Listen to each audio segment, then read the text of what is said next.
progress.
In progress.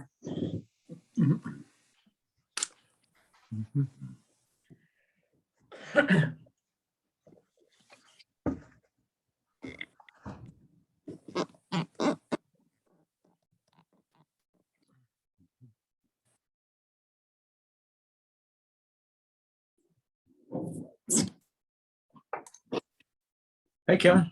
Hey, how are you? I'm good. How are you doing? Doing okay. Mr. Prince, Right. Rice, the fellows, Ms. Booch. How's it going? Kevin, how are you? Doing okay. How have you been? Been doing well, busy as always, as everybody is when the fall hits, right? Lots of things that were dormant for a few months, like schedules and figuring out where my kids are. And when everything in the house when they starts have to to break swear. too.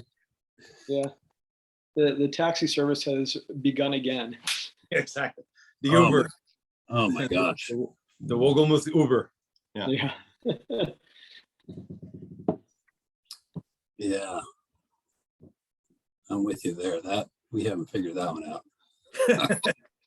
Thought it was gonna get easier when they got older. It somehow got harder. No, by spring you'll be straight on where Yeah. people went, Yeah. Hello, Miss Smirnova. Hello, I have my Yukon thing. It's okay. What is that? I like that. It's a new background. Very nice. Yeah, no, I'm going to change it. So not okay. Oh boy. Just do this. Okay. All right. I know I think Dave is gonna bow out because I believe he's got he's hustling some people on the golf course somewhere. Nice. I think they had their finals. I think the finals of a tournament were today, so he'll be late if he's here. And there's Mr. Moon, excellent. And I know that I think Lisa might be a little late too. Hey, Keith, how are you? Good, how are you? Excellent, excellent.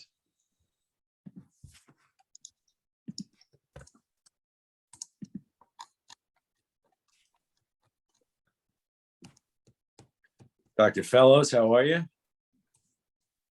You're very quiet tonight. You're muted. I will learn how to do this eventually. Eventually, right, exactly. Hello, Miss Major. Hello, How are you?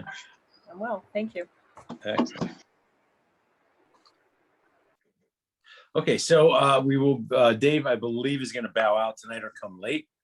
And I know that that our superintendent is in a negotiation meeting, so we'll be here shortly, but not at the stop. So I will start this meeting of the Salisbury Central School Board of Education at 5:31 p.m. Our first order of business is to discuss the Board of Ed recognition for those that contribute to Salisbury Central for the meeting we have in October. I would suggest, since I'm aware that two of our longest standing Board of Ed members are stepping away from their duties here at our table to pursue finer pastures of various stripes, that we take a little time to kind of acknowledge the contributions that they've made, the many years that they've sat here and served. So I would suggest that Mr. Keith Moon and Mr. David Beresdorfer are recognized in October. And I'll try and do as much as I can to embarrass them. Kindly in a funny way. Yeah, Keith, I mean, I just, I think both of you were here well before I got here, and kind of having you guys here to just to look to the left or the right, and sometimes in agreement, sometimes in disagreement, or it just made what I've had to do over the years, the response that you guys were kind enough to saddle me with, much easier, knowing that I had a little check on either side. So well, you'll both be missed, or something horrible, but I appreciate what you continue to do for our kids in this region. But we'll get into it. Does anybody else, does anybody object to that? Besides Keith and Dave? All right, great. So we'll line those guys up. And along those lines, I think that what we discussed as far as how we proceed with the recognition and also how we proceed with our spotlight on learning is that I think that Lisa and Stephanie are in agreement that it should be sort of a quarterly thing as opposed to a monthly thing, and we would alternate. In other words, 1 month we would do a recognition of community members that contribute, and 1 month we would do a kind of deep dive into something that's happening in the education of our kids, from our kids or our teachers or both. So unless there's a big objection to that kind of a calendar, Sue's doing her best to sort it out with the meetings we have left and how to do it moving forward. But that's what we're thinking. We can talk about it anon. But the next item of business is approval of our minutes from our previous meeting of August 2nd. I would entertain a motion to approve the minutes as submitted. Thank you, Jackie. Do I have a second? Thank you, Natalia. Any discussion? All those in favor of approving the minutes of our August 2nd meeting as submitted, say aye. Aye. Aye. Opposed? Abstaining? Hey, Dave, quick question. Since I Yes. missed the meeting, do I have to technically abstain? I don't Yep, really technically, yes. abstain. Thank you. Next item of business is our financial report. Spucheri. Hi. I Hey. included several different reports. The first one I'd like to look at is the final budget summary for 2021. You can see that the areas of the budget that at the beginning of the school year we predicted were probably going to be overspent were in fact those areas of the budget that were overspent. On that first summary page, the educational salaries line, if you remember, we had the additional section of 3rd grade. So we had a teacher that was not in the budget. Under the support salaries, we had an additional custodian. We had some additional per diem in-house subs who came and helped us out. We had a utility worker. There was a lot of additional support staff that were added to the roster during the year to make everything work with COVID. The general supplies, the 4,400 supplies support, that's our general supplies line. That was a lot of expense for additional supplies for classrooms, for social distancing and additional materials so the students didn't have to share, and mats to sit on outdoors and shields to put on desks, just, tangible supplies that were used in classrooms. The supplies building administration line is over. That's where our custodial supplies are paid out of. And that was over due to our contract with Cintas, who was providing us with PPE, hand sanitizer, sanitizing wipes that were used in classrooms, gowns, masks, gloves, all of that kind of thing. So all 4 of those lines that were over due to COVID expenses. But saying that, we still ended up with a budget surplus of $105,640. So as we predicted at the beginning of the year, areas like middle school athletics and activities, which we didn't spend, field trip transportation, which we didn't spend, areas of the budget like that really saved us. And we were able to use those areas as cushion for these COVID expenses that we had to incur. So I am extremely pleased at where we ended up. If you look at the capital reserve page that I included, you can see our 2021 expenses, our budget surplus, which meant that as of July 1st, 2021, our capital reserve account had a little over $325,000 in it. We budgeted another 25,000 in this current budget. So far, we've spent just under $3,000 since July 1st. But you know, in a sense, right now we have almost $350,000 available to us for capital expenses going forward, which is great. I mean, I think that's a much better place than we ever could have expected to be. Any questions on 2021 or the capital? The other budget. Why didn't nobody tell me that we had $7,500 to spend on lower building improvements? What? I'm kidding. I'm kidding. I said nobody told me that we had a budget line for $7,500 of lower building improvements. I might have. Well, that offsets the fact that we overspent the upper building improvements by $7,200. No, I know. Could have put a dome. Could have put a dome on the Gaga pit. Is that what you're on? Right. That's all I'm saying. Indoor Gaga pit. A little. a three season Gaga pit. The other budget summaries for this current year, which we've kind of barely scratched the surface. So far, haven't had really any unexpected expenses. You know, I feel like we're kind of back to normal as far as the budget's concerned. We're still getting some supplies from Cintas, PPE supplies, not the volume that we had before. But we're keeping that going. That's a necessity. But many of the supplies we purchased last year, the tables, the little tables in the cafeteria, the extra desks, the desk shields, the sitting mats, you know, we're using them again. So we're definitely getting our money's worth out of those things that we purchased last year. So I feel like we're in a really good place right now. Knock on wood. And any questions for Sue about the expenses for this year? Hearing none, thank you very much, Sue. You're welcome. The next item of business is written communication to the Board of Ed. I don't believe we have any this month, do we, Sue? No, did you say no? Sorry, you muted. No. And next item is public comment on agenda items. Is there any public comment on agenda items? Hearing none. Next are our committee reports. I don't think Ms. Weiner's with us tonight.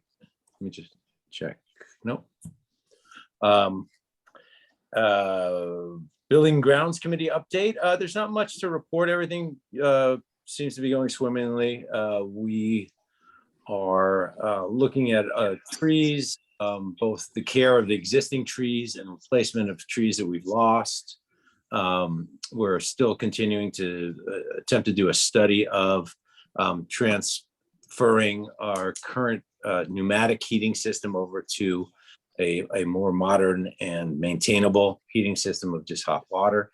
But that's, you know, pie in the sky and down the line. Steph, is there anything major that I'm forgetting? Yeah, no, we've been, as Sue said, we've been fortunate this fall. There's been no major breakdown in any of our infrastructure in the buildings. And so any questions about building and grounds? Hearing none. ABC committee update. We had a meeting last week. Among the highlights of that were a discussion with our superintendent about her goals for the upcoming school year. Has not been exactly formalized yet in the sense that she kind of has to give us a final draft of it, Lisa, basically. But it's she's not a shrinking violet in her goals. She's setting some pretty high ideas up in front of us, and I hope that we can support her in achieving them. I look forward to sharing them with the board or having her share them with you when it's formalized. We also had a discussion about the way in which we do policy, both in this building and throughout the region, and the way we use our superintendent's time to do that. And we feel that we came up with an idea of a much better kind of workflow of it. where initial discussions will happen at a, let's call it a regional level, where any kind of change, where all the boards of ed in the area will at the end of this year pretty much have vetted their current policy book and brought it up to date. So the continued maintenance of it moving forward, and any additions that need to be made because of change in circumstance and recommendations from CABE, et cetera, or the state, would happen at a kind of a round table where a representative from each of the boards would be there, a policy member. So that the changes that needed to be made, the additions that needed to be made could be understood, the validity for them, a discussion about how applicable it is for any given school district to adopt or make that change. And then it would be brought to the individual boards for ratification and insertion. So that it's starting up here, and the understanding of why changes need to be made or why additions need to be made in our policy books is a little bit better vetted, I guess. Is that a way to say it, Lisa? And so that Lisa doesn't have to do the same thing 7 times, and that we're all sort of reviewing this. The most important thing, I think, is that we'll all be looking at, let's say, the 1000 series in October, and the 2000 series in November, and the 3000 series, et cetera, across the region. How we choose to make changes and personalize any of this is completely up to us, but we'd be on the same schedule. So we're all asking the same questions at the same time, so that our superintendent isn't having to ask the same question 5 or 6 times spread out over a year and a half. She's asking in October of our lawyers, what's the effectiveness of this policy or this change? So again, that hasn't been formalized either, but we did have a very good discussion about it. And I think everybody sort of recognized that that Lisa's time could be better spent if we tightened up that workflow. And all were on at least the same schedule, if not the same page. I think that's it. Lisa, am I forgetting anything from that meeting? No, I mean, I just did an update on the HR. Yeah. And that's going very well, and I think has added a lot of value to all of the schools in terms of our ability to respond to a lot of those issues. And that Michelle Curtis, who is the HR generalist, has now joined that Ed Advance group of all of the HR personnel in our RESC, so that she is truly becoming a professional in that area. And so I think we're just going to continue to be able to, provide better service throughout the region. Right. Any questions about ABC? Hearing none. Next and finally is a discussion and possible action on our non-certified contract, which we came to terms with the union back over the summer, and because of either absences of representatives or misdrafts or an inability to kind of get everybody to the table to ratify, we have not been able to kind of actually put into place. But the union ratified it last week after seeing the cleanest draft of it.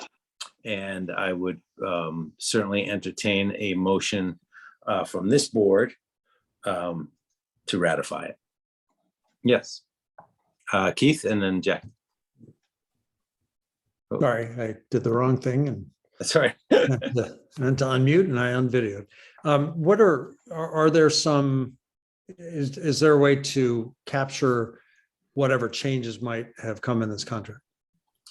The major changes that happened were of course a raise commensurate with what the teachers received, and a greater contribution on the part of members of the non-certified union to their health plan contribution. And that was pretty much it. And the term, of course, of 3 years. But there was no other, there was some kind of house cleaning of job descriptions that we did. But there was nothing else. Barry, can you think of anything else that was monumental in the shift, in the changes? Gosh, it was a few months ago now. The big thing was matching the increase, same as the teachers. I think we changed the language a little bit. Did we adjust the personal days to match or no? I forgot. we adjusted, I think, the definition of the personal days Right. to match. Is that Yeah. correct? In other words, the understanding that they're not just individually personal, they can be used for a family situation as well. Yeah. So it's not just a personal illness, but it's also to attend for somebody within your household that also needs care, whether it be a child or a spouse or And just to give you a sense, Keith, I think we had like one introductory call, and then we had one substantive call, and we agreed to it in that single call, right? That's great. That's great. Yeah, it was. We didn't dance around with, trying to. We did more dancing around with kind of cleaning up job descriptions and hours and making sure that was the biggest, and dates that we forgot to change, and silly things like that, than anything substantially. So, Jackie, you had something? No. Yeah, it was both sides were, and I think they were happy. We didn't drag him, worked well. Yeah, and There we weren't a lot of controversial points. I agree. Yeah. So I would entertain a motion to approve the non-certified contract as ratified by the union. I'll make that motion. Great. Do I have a second? Thank you, Jackie. Any further discussion? All those in favor, say aye. Aye. Aye. Opposed? Abstaining? Fantastic. I will sign it this evening. Dave, can I make one Yeah. a general comment? I think Yeah. it's easy to overlook sometimes how well the school is run. Stephanie, I'm pointing at you on my screen. I don't know if that makes sense. And how happy the staff are, and how well these negotiations go. And it's because the school is great, the staff are great, the town supports the staff. I just keep seeing these nightmare articles about school boards and especially with COVID, how things have just exploded in the world. And I thank my lucky stars that we're in this town, and with the support and the school that's been open, and people who are all rowing the boat in the same way. So thank you to Stephanie, thank you to Lisa, thank you to the entire Salisbury Central staff, certified, non-certified, everybody. Thank you, Barrett. Next item is the BTCF Middle School Survey Request. So Betsy Maury, who you probably know, we had a student in Salisbury Central, and she works for the Berkshire Taconic Foundation, talked to me last spring when we were putting together summer programming, and we were hoping last spring to do programming for students from K all the way through 8. But as you know, we've talked about this on several occasions, certainly during my career as an administrator. It's very difficult to get your arms wrapped around what's going to be engaging summer programming for middle school students such that they're really going to want to do it. And they had a lot of good ideas last spring, but I think it was too little too late. So when I talked to Betsy, I said, you really want to be sure that these things have a chance of working. And she was working with Linda Sloan from SOAR, and also with some other folks, I think, from the Northwest Corner Prevention Network and McCall Center. And they were all saying the same thing. We really need to have some student and family input to this. And so I said, well, why don't you just table anything you have trying to do for this summer, because you're not going to put it together. You're not going to have the time to put it together well. And then people are going to not have faith in what you do and what this group does in the future.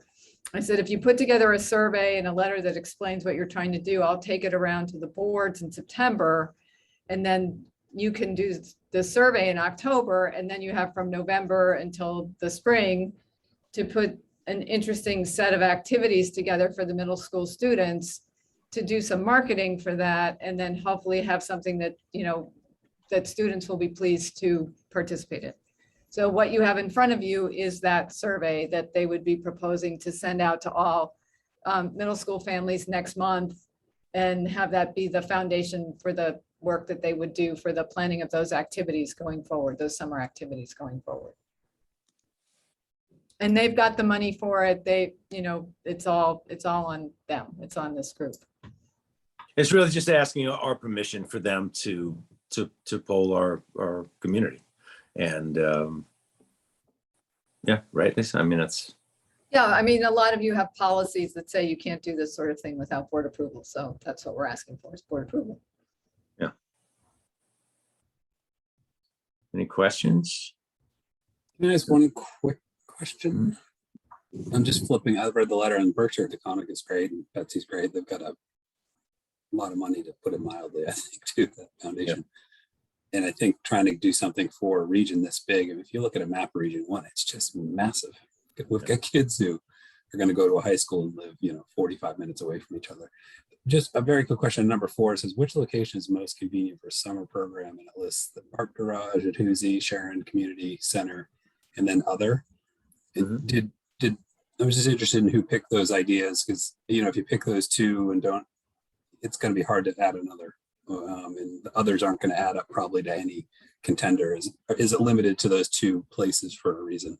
And I think of this in terms of we went through this middle school athletics thing, and I think at the end of the day, Kent, kind of didn't want to participate in some of the programs because of travel. And I wonder if, would this exclude a town like Kent? Are they going to want to come up again? Just wondering where we got those 2 locations.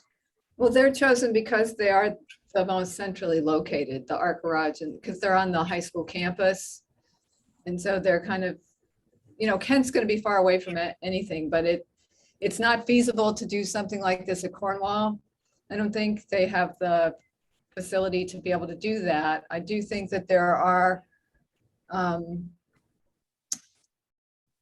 there is equipment, there are things about the facility at the Science and Technology Center and in the Art Garage that make them more appealing.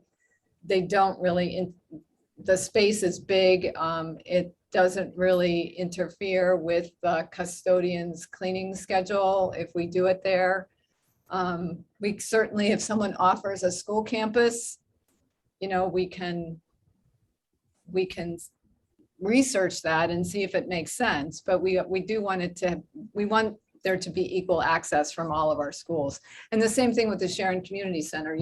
If you come up the back way from Kent, it's just as easy a drive as it is from our other schools. And then I would imagine some of this stuff, it looks like there may be some more outdoor stuff, so they wouldn't necessarily be meeting at those. Correct. Because that to me seems like potentially the kids might get interested about is maybe not being inside, right, and showing up at one location every day to do the same thing inside, but something outdoors. Well, I think that's true. And I think they would also think of it all not happening at the same time, possibly too. There might be some things that happen earlier in the summer, sometime in the middle, and then some at the end, and have maybe a mixture of indoor and outdoor schedule during all of those times. So there's some choice. Mhm. There may be, depending on the interest, there may be something that runs through 2 or of the sessions or one of the sessions, They have to start somewhere to gather what interest would look like. Great. Any other questions? Well, I would entertain a motion to approve the Berkshire Taconic Community Foundation's request to distribute this survey to our community. Kevin, thank you. And Natalia, sorry, I don't know who was first. Any further discussion? All those in favor of approving the Berkshire Taconic Community Foundation's request to submit the survey to our community, say aye. Aye. Opposed, abstaining? Thank you. Then, thank you, Ms. Mowry. The next item on the agenda is some policy work. And this is all, I believe, first reads. Is that true, Sue? Yes. Yes, these are all first reads. We have gotten to the place on the list of 4,000 policies that are recommendations from CABE. So they're not required policies. They're policies that CABE is recommending you consider adopting. The only one that doesn't fit into that category is the last one, the wellness policy, and that's a little bit different situation. We can talk about that when we get to that one. But these are all, again, the 4,000 series is personnel. So they all have to do with employees. And Stephanie and Lisa and I did go over these in our meeting on last Tuesday, and made some minor adjustments to make them fit better with Salisbury Central and Region 1. But as first reads, it's really just an opportunity to kind of see if there's any questions, or if anybody needs clarification on anything. If there are any changes, we'll make those and do them as a second read next meeting.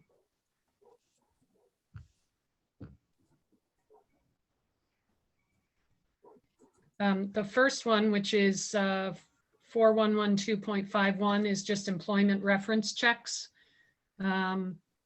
We tried to make it, we realized that that's a responsibility of central office, because all of the employees that are hired for the region go through central office.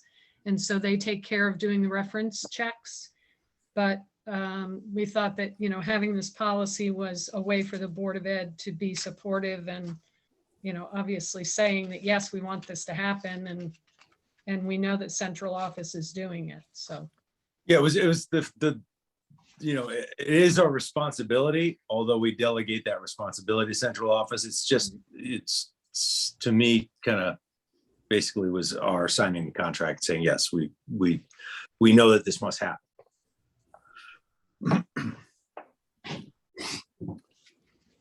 So can I ask just a quick question? And the beginning, it's the requirements for applicants. Number 1, it says contact information, current and former employers, if they were education employers or the employment otherwise involved, contact with children.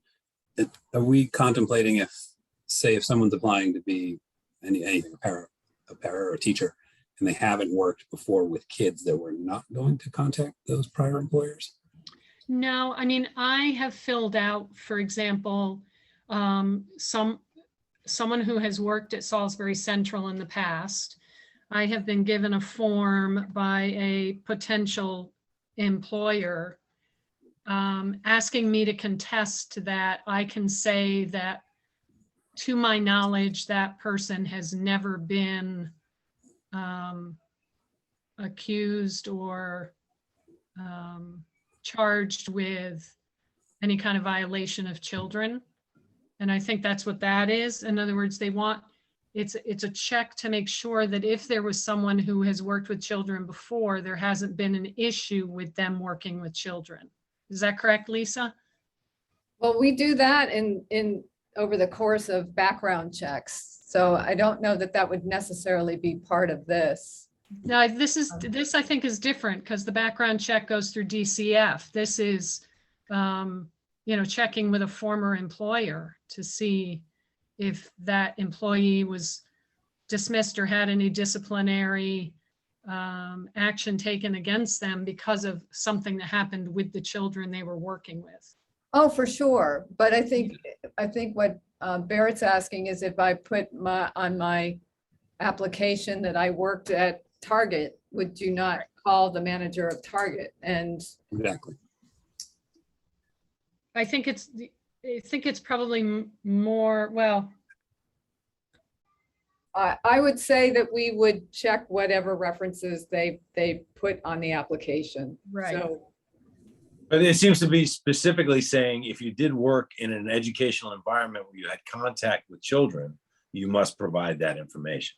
We're Right. expecting Right. you to provide at least that. If you work at Right. Target on the weekends, we may not need to know.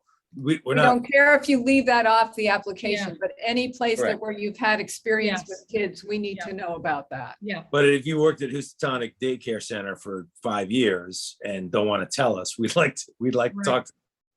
And if you worked at Target, we might call Target, but we're not going to be as interested in Target as we are going to be in the places where you work with children. Right.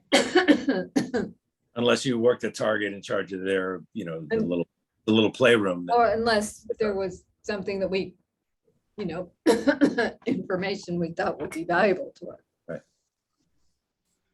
I think, does that answer your question, Barrett, or it's still?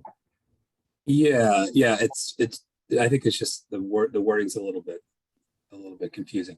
I do think though, if there is a case where we're hiring somebody or thinking of hiring somebody who has not worked with children before, they could read this to mean we're not going to check references because they don't have a prior employer working with children. And you don't want to be in that position where someone's like, Oh, well, yeah, we can revisit that language. I mean, yeah, we could even add as well as, you know, contact information for other for any employers.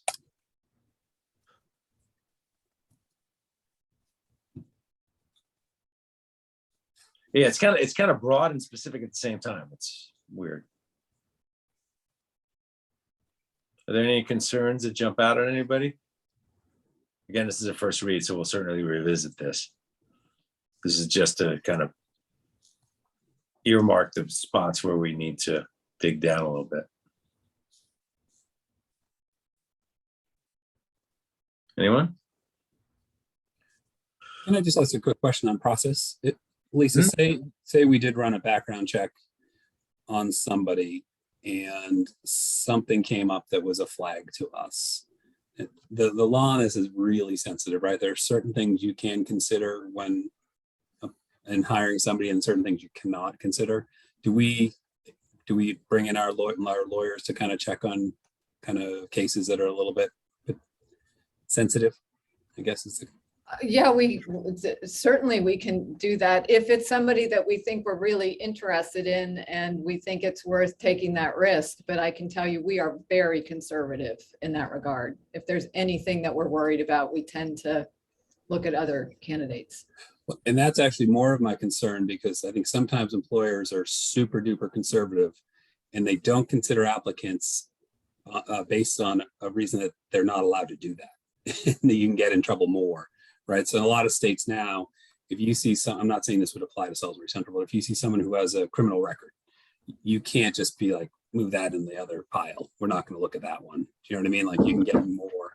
I'm not concerned you're going to hire someone who has, a criminal record with children, and that's never going to happen. But you just have to be careful if you don't hire somebody because of. No, and we have done that before where there's been a concern that has not related to children that, we think it's worth.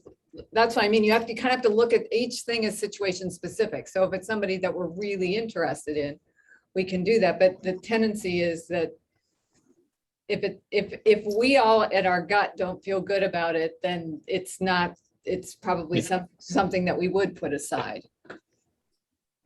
Your concern, Barrett, is when it kind of steps over the line into what somebody might perceive as discrimination for some reason. Yeah, a lot of states have really, really strict laws that you can't discriminate against somebody based on a criminal record. It may be different in the education space. There may be a total exception, right? You're dealing with kids. There's a higher level of care. It's much more the other way. Yeah. You're much more liable as a board if we put somebody in front of kids that we have any suspicion would create an unsafe classroom. Yeah. So, but that being said, without disclosing, much, I can say that there have been circumstances where the person otherwise seems really qualified, where we have checked with an attorney, and it's usually somebody's misspent youth, let's put it that way, where we've been able to then say, yes, we can make a choice about this person that we don't think is going to compromise the safety of the classroom. Great. I'm glad we have that resource. It can just be a tricky area to navigate. Yes.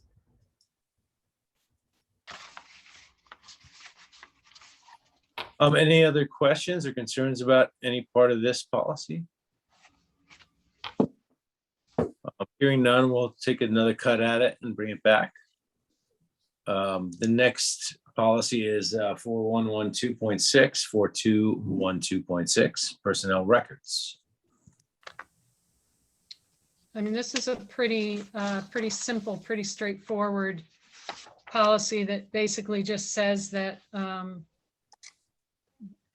an employee's official personnel record will reside at the central office. We did discuss in our agenda meeting that second paragraph where it says that principals shall not maintain employee files separate from the official employee file in the central office.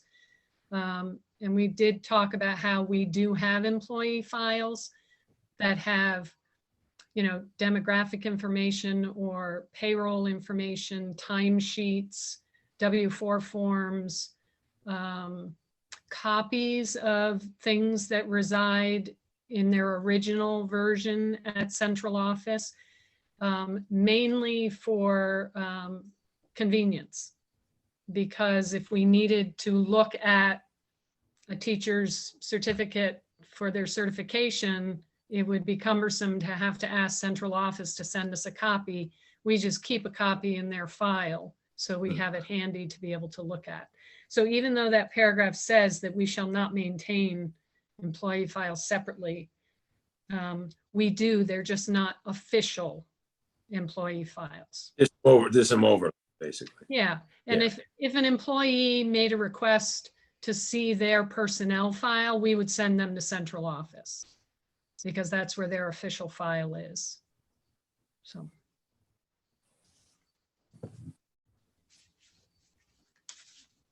So any questions or concerns about this policy?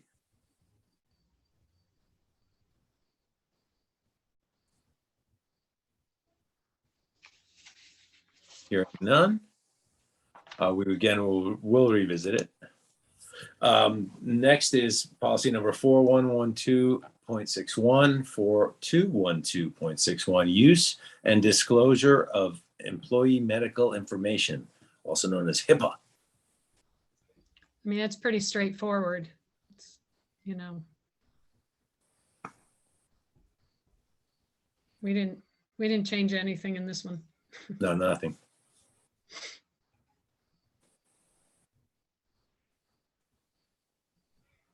Any questions or concerns here? Okay, hearing none, we'll move on to policy number 4148 or 4218, employee protection. This one we did, if I'm remembering correctly, we did discuss for a while. Yeah. Because we were a little. There was in the original, you've already, I think, implemented the draft, the changes that we made. It was the first paragraph and it had to do with restraint of a student. Right. And it was just the language of it that just seemed, this is, you know, I mean, the gist of this policy is basically, we understand that our employees and they're working with children may come into a contentious situation with the very people that they're serving in the building, whether it be a student or a parent, family member, and things may escalate in some way.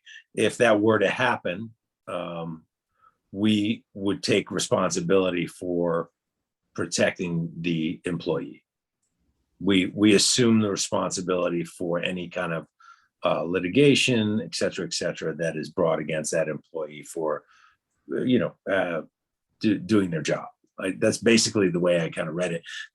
The problem I had with the first paragraph was it was talking about literally restraining students. So I was like, I don't think we should ever be talking about having to do that. Not that that may not arise, but I don't think it should be in any way.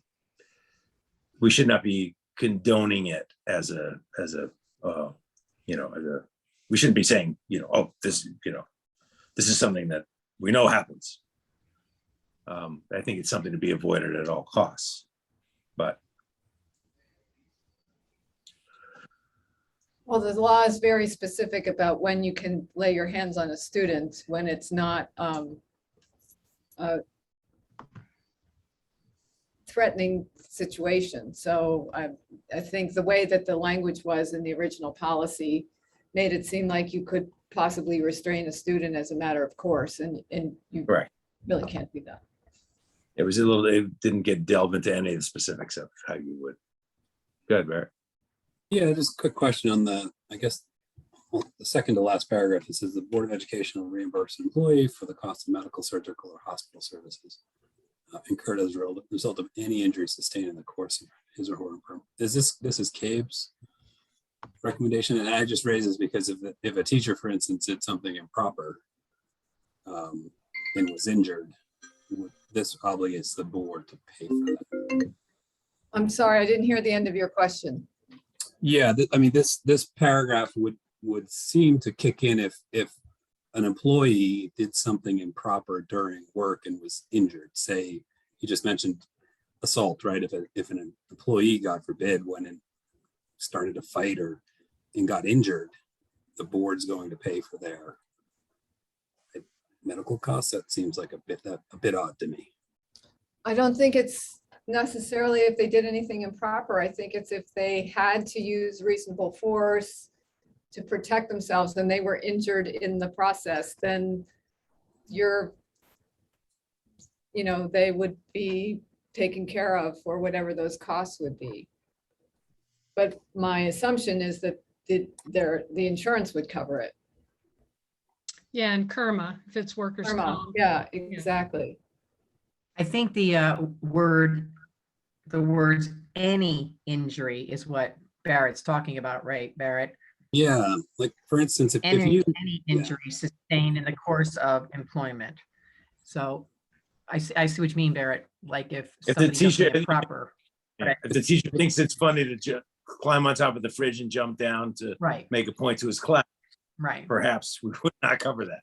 or So we- purposely does something to harm somebody, or drives a car through a wall and gets injured, I don't think the board of it, like they may not get a workers' comp may say, no, we're Yeah. not gonna, if you committed a crime, you don't get workers' comp. Our So- insurance policy, our liability policy probably says we're not gonna cover illegal acts by people, right? Like, so I'm with you, at least if this is meant to say you're injured because you get assaulted, 100%. I absolutely agree with that. But there's no qualifier in that. Even though it's in policy, yeah, there's no qualifier in there. Yeah, there should be one. Maybe we could pull the language from the first sentence and say incurred as the result of an injury sustained in the use of reasonable force as is necessary to protect him or herself from attack, blah, blah, blah, blah, Yep. Let me ask Vin Mastara about that at CABE and just make sure that we understand how that's supposed to read and what it Okay. should apply to.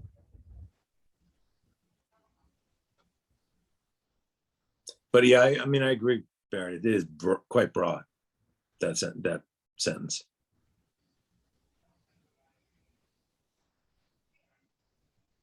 Any other concerns about this policy? Questions? No? Moving on to policy number 4152.6, 4252.6, Family and Medical Leave Act. And this is just basically bring us into compliance with it, I believe. Right. Correct. This is all statutory, although I'm giving it to Michelle Curtis to review for us, just to see if there's anything that we need to put in here that's specific to Region 1. This is all administered by the central office.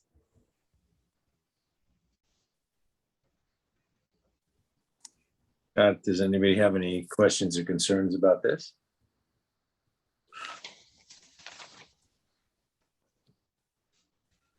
No, hearing none. Moving on to policy number, is this, the wellness policy? yeah.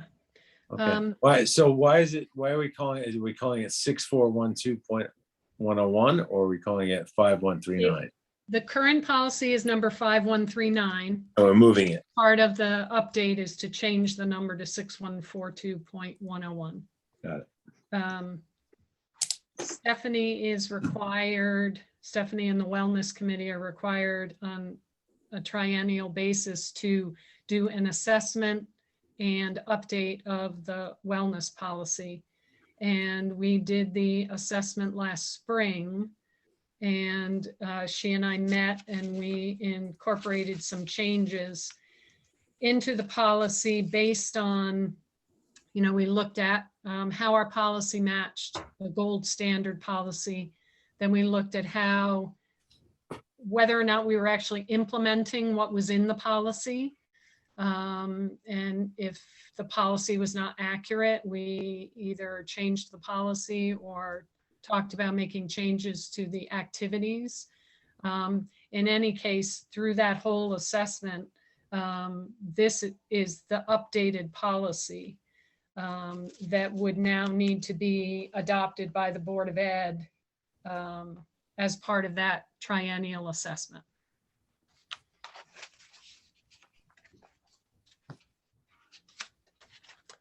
So I tried to mark and show you the places that we were changing things. I don't know if anybody has any questions about why those changes were being made. It's a very cumbersome process.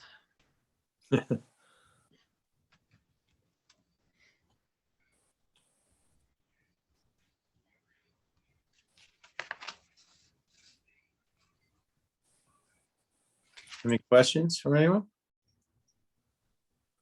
Concerns?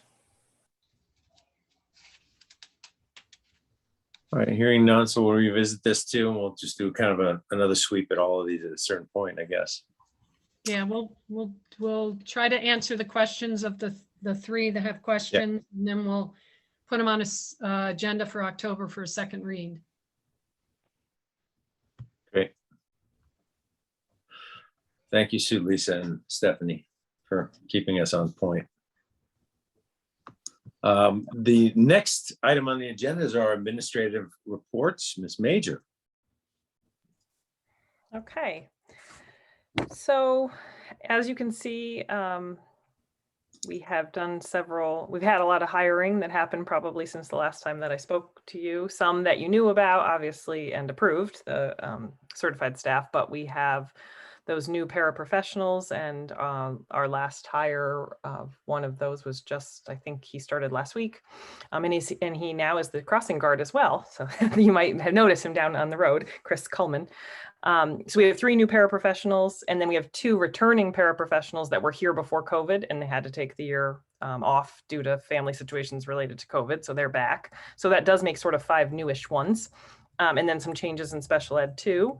We did get another cafeteria assistant, which I was thrilled about. The cafeteria is really cranking out the meals right now because of the free meals. They're working at full capacity with the staff that they have. So it was really important that we be fully staffed. And so we have Janet Rimini, and so far that's just been going really well. And then we had already talked about Becky Wilczak, who was going to do student teaching with us. And as you remember, she's been with us a long time because she started as a paraprofessional, and then she became a long-term sub for 5th grade, and then last year for 6th grade. And now we have hired her to stay on again in a long-term sub position, covering LAE for Melissa Moore, who you know is out and had her little baby boy. And then also, yeah. Oh, maybe you didn't know she's had a little baby boy. Yes. And all is well with them. But since she'll be out for the year, Becky will cover that. And then she'll also do support and take some sections of grade 4, because that's that large class. So it kind of works out that they are able to be a large class, but often most of their day they're in 3 different sections. So although they're technically 2 4th grades, we've been able to figure out a schedule where it's most of the day 3 4th grades, thanks to Becky's help. So yeah, we have a lot of new people, and that's exciting. We have, as you saw, we're at 307 students, and 52 of those are what we call new students, but that includes our new pre-Kers and kids that we expected to be new. Let's see. We had our first school-based professional learning day, as you know, last week, and you saw from the list here that we had fit a lot of things on to the day. I think it's just worth mentioning again that those professional learning days are so very valuable to us. And I look at the things that we accomplish and the meetings that we have and the learning that we do, and I don't really know how we would do it otherwise. And especially when I look at a schedule sort of like this one, where just we met so many different parts of our new strategic plan. Speaking of which, I think that our plan is to maybe go through the strategic plan in a little more depth next meeting. But I did list that, we have 3 focus areas. And what we're trying to do then is take the areas that we're going to focus on and then spread them out in our professional learning plan. And we already were hitting some of these. Diversity and inclusion and equity is one of our focus areas. And as you saw from the professional learning schedule, we are working once again with Carolyn Corrado on our diversity education. She ran a roundtable and a drop-in session, talked about diversifying libraries and engaging kids on the topic of race. And then we, at the same time, well, staggered, but at the same time, we had gender identity roundtables too, with a representative from Women's Support Services. So that was very helpful. So just, again, thank you for supporting us having the time to do the professional learning. It is really useful. Let's see, we have our climate committee is back up and running. We were excited to have our beginning of the school year assembly in person outside. We kind of have now perfected how to have an assembly outside, which we never thought we would have to do, but it works. We can get everybody out there spaced out, and we can use the microphone, we can play the music. So we were able to do that. And we plan hopefully to do something, if the weather cooperates, around Halloween, similar, where we'll be able to be together but separate.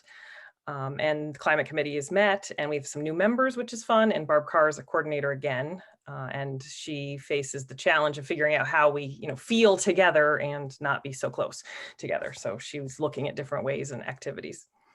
And we had a really successful Meet the Teacher night.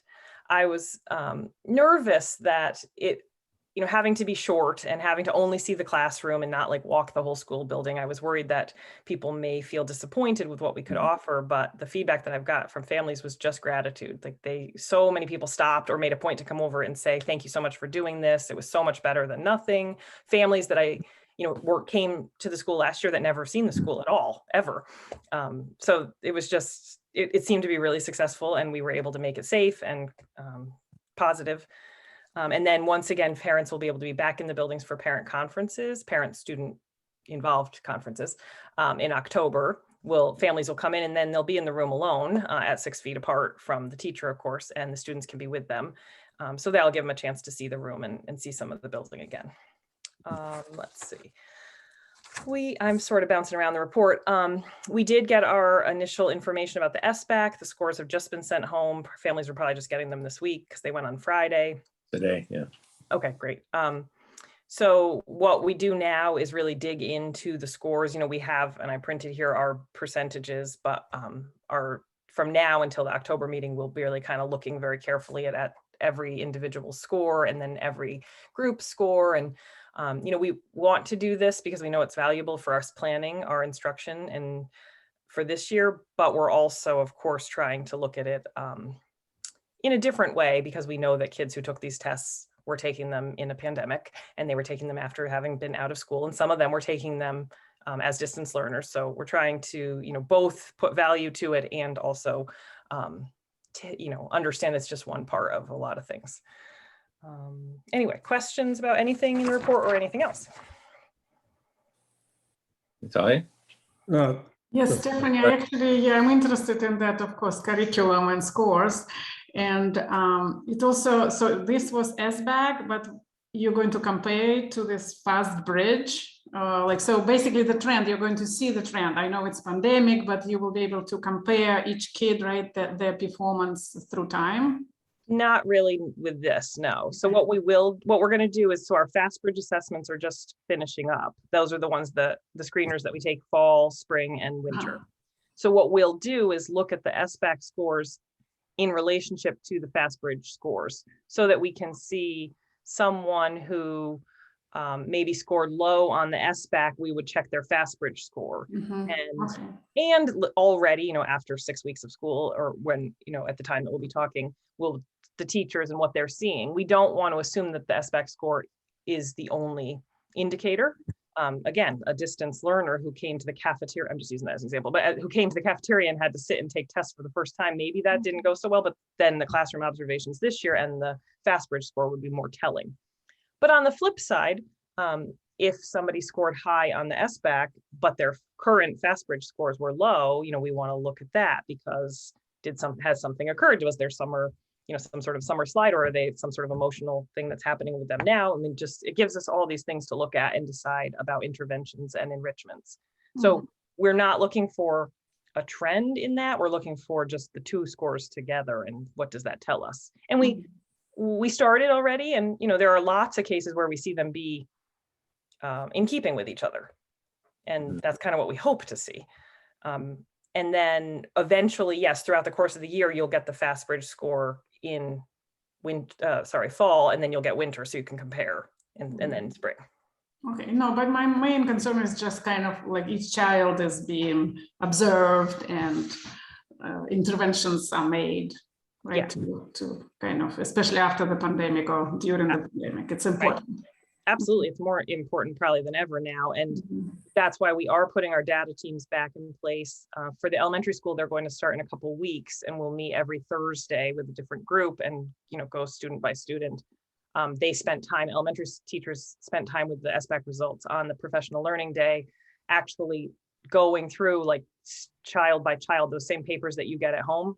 As parents, they went through and they had to do some sort of work on a chart with them to try to really be sure that they were looking at it carefully and thinking about it.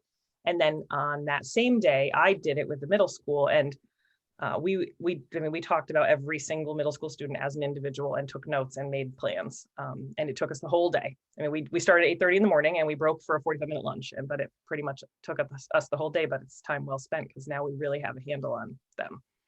So thanks. Keith? Yeah, my question has to do with school size, and it just listening to you talk about it, Stephanie, it sounds like there were up 37 students because the 15 pre-K students were, that's not unusual. Do we have some sense of projecting forward? What does this look like next year or the year after? I know that we look at those projection numbers. I think the last time I've seen those projection numbers, they preceded the pandemic. So I don't know. I mean, is this a long-term issue for us? Is this something that we should rethink, perhaps the number of staff that we have? For example, the school, if I'm right, I think we're up about 50 students in the last couple of years. And I just wonder if you could speak on that for a moment. Sure. So I think the first thing that we could do is look, I actually haven't looked at the projections, well, not in a way that I've memorized them. So we could get some information and bring it back for, in an email or the next meeting. But it's interesting because we did gain students, but we lost students. So we were I think we were 313 at the end of last school year, and now we're 307. So although we got all those new students, your kindergarten's coming in and 8th grade's going out, and some kids are moving and some kids are going to private school or whatever's happening. So we are staying sort of around the 300 mark right now, but I don't know what the long-term projection is. And I guess I'm interested too in how that compares to, say, 2 years ago, 3 years ago, in terms of numbers, because I think breaking the 300 level happened. We were anticipating it, but I don't think we were anticipating it yet. Right. And we definitely were less than 300, like when I started. Lisa looks like she knows more. So we usually get a report every fall from the New England School Development people, the professional demographers. And we did get a report last year, and we did talk about that at the board meetings. However, we were advised by NESDEC that they needed to revise those projections until after they saw things kind of settle out from the COVID year. And they did do a reanalysis of data. We sent them new data last spring. So I'm assuming that this fall we'll get something that we'll be able to provide you with that information, hopefully. Good, thank you. I just think, that this is an unfolding issue still. I mean, we're still trying to get the whole region is trying to understand the impact of the long-term impact of the pandemic.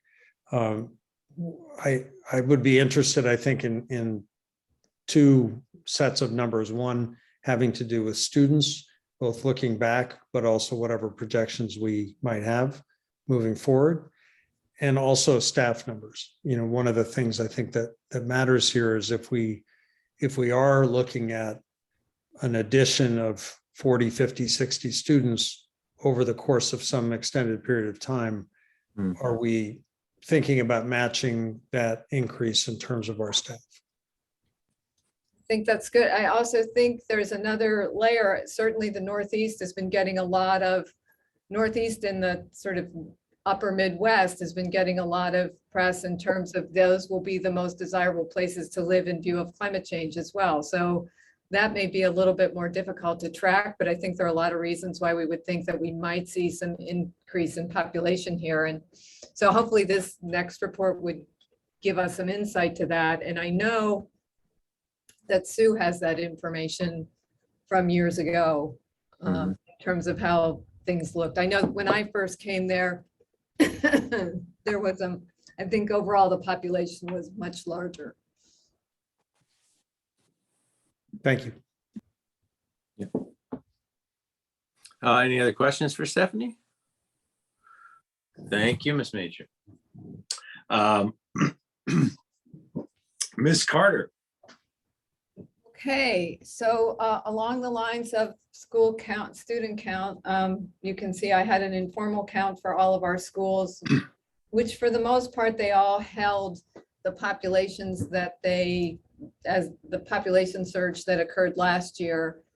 Sharon, I think, is the only school that experienced a decrease in population, but I don't want to be absolutely definite about that. The black light numbers will be out the 1st of October, and I'll be able to look at what our official student count is, and that will show some comparison to last year, as well as homeschool students that we have last year versus this year as well, which remains a fairly robust population for us, and I think will be of some interest for all of you to look at.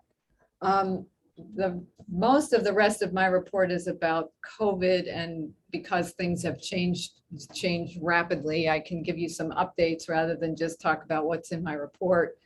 I think you know from the number of letters that you've received from me that our case rates have been down certainly considerably from last year. We had a little bit of a spike at the beginning of the year, but it seems now that we're back in school, I think the kids with all of the mitigation strategies in the school and the students having a more structured and sort of regulated life after school, we're seeing certainly very low numbers of positive cases throughout the region. Getting ready for this vaccination mandate and having everything in place by today was a huge lift for us as a region, and I can't thank everybody, the principals, the nurses, the support staff enough for really helping out. We have 444 employees. We know everybody's vaccination status. We have all of the exemptions in place, and are starting to collect the test results from those who have picked the testing option. I can tell you that our vaccination rate in the region is extremely high for our staff. And the number of people that we have to deal with in terms of exemptions is just anywhere from maybe 1 to 3 teachers in each one of our schools. So and we also have the letters of attestation out to all of our service providers. So that's anywhere from people who are playing, who are officiating our sports, to our bus drivers, to the counselors that come from Women's Support Services. We know everybody's vaccination status. If I could just take a little detour about the buses so far, what we know is that All-Star has exactly the number of bus drivers they need to keep our buses on the road. So if somebody calls in sick or needs to be out for whatever reason, we might have to make an adjustment. But again, Michelle, Kristen, and the principals have been very good about working out schedules and making those adjustments as needed. And All-Star continues to have positions posted so we can recruit new drivers.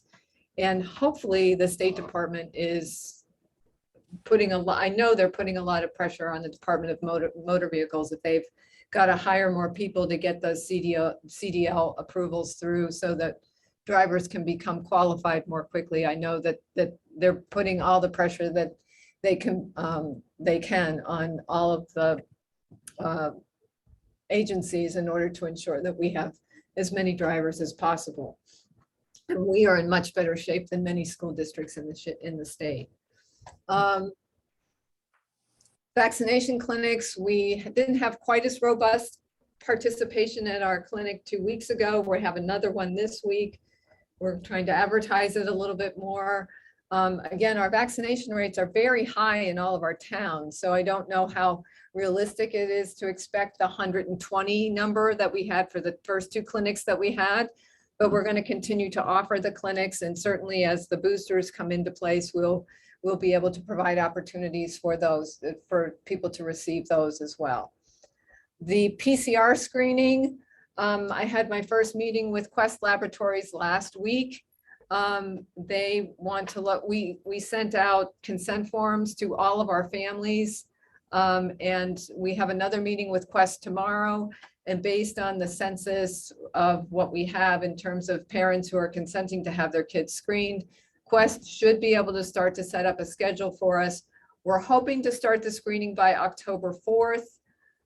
Tomorrow's meeting and knowing those and hearing what they have to say about the census numbers will give us a little bit better sense of whether or not we're going to be able to do that. So that's everything about COVID. Then as far as the memorandum of understanding with the faculty association presidents, I have a short meeting with them tomorrow evening to go over clarifying questions, but otherwise, if it sounds like we should be fairly close to having a completed document there. And then for the rest, it's, legislation, which you have, what I've done with that document is I'm now translating that into specific actions and things that we need to do and trying to assess the impact that it's going to have on not just the region as a whole, but our individual districts. And we have a lot of policies that came out of as a result of last year's legislation. And so I'll be working those through all of the schools throughout the beginning of it and through probably, because there are a few of them, probably through January, I would think, of this year. So I'll take any questions.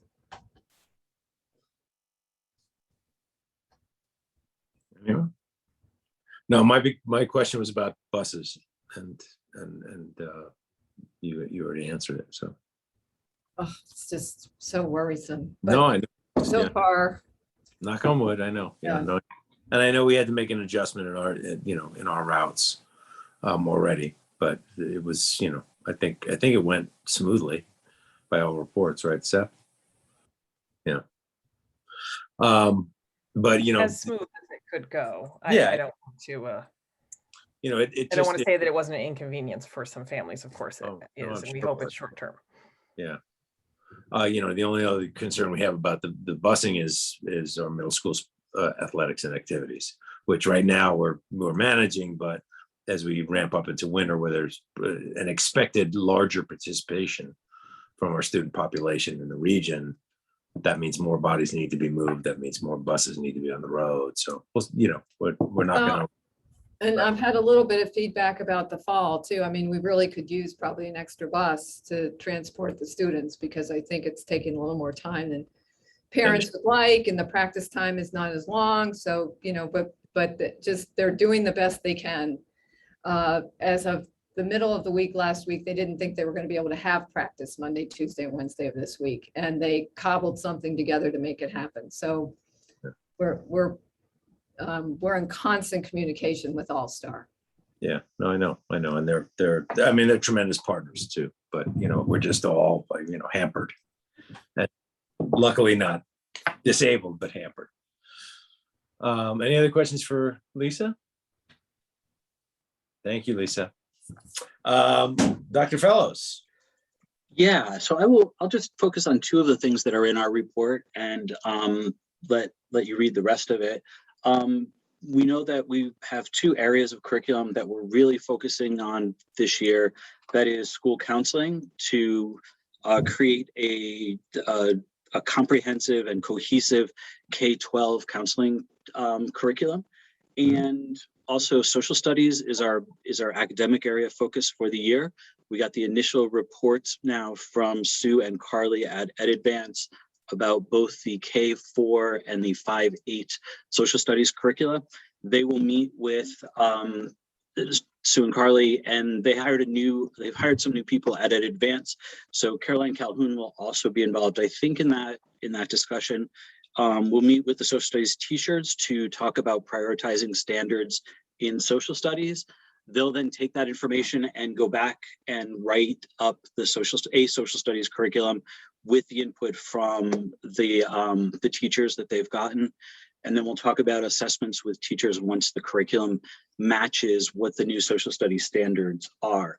We heard just the other day that there's actually a revision coming to some of the social studies standards, but it won't be out for 3 to 5 years. And so we're gonna go with what we have and then worry about the 3 to 5 years in 3 to 5 years.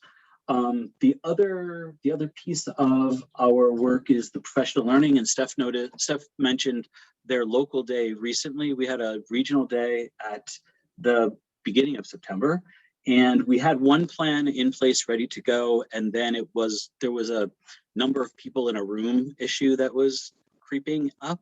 So we redesigned the day around looking at our new, it's called the Continuum of Professional Practice. It is, in one regard, it's our evaluation document, but we're actually using it for more than that. And we're trying to ensure that everybody is seeing that CPP as Region 1's definition of effective instruction. We've revised it now to include both habits of mind and the portrait of the graduate. So everything is focused on those two areas in addition to what was in the CPP previously. So we're taking this year to help teachers to understand that new document, and it will go in place next year as an evaluation document. And we're in the process of training not just the evaluators, but also the building coaches and the complementary evaluators on that new document so that it is everywhere in the district. Anybody who will be working with teachers and discussing instruction, assessment, and curriculum will be knowledgeable about that document. So we're all talking the same language. Right. And with that, I'll take any questions. That seems to be the end of every statement. Exactly. Anyone? Thank you very much, Scott. Thank you. And on that note, I'll take any public comment on agenda items that we've discussed. Hearing none, I would certainly entertain a motion to adjourn. Thank you, Natalia, and thank you, Barrett, for a second, and Jackie for a third. All those in favor say aye. Aye. Opposed? Abstaining? Thank you all very much. Have a great fall evening. I'll see you in a month. Thank you. Have a great month, everybody. Night, Very everybody. well. Bye-bye.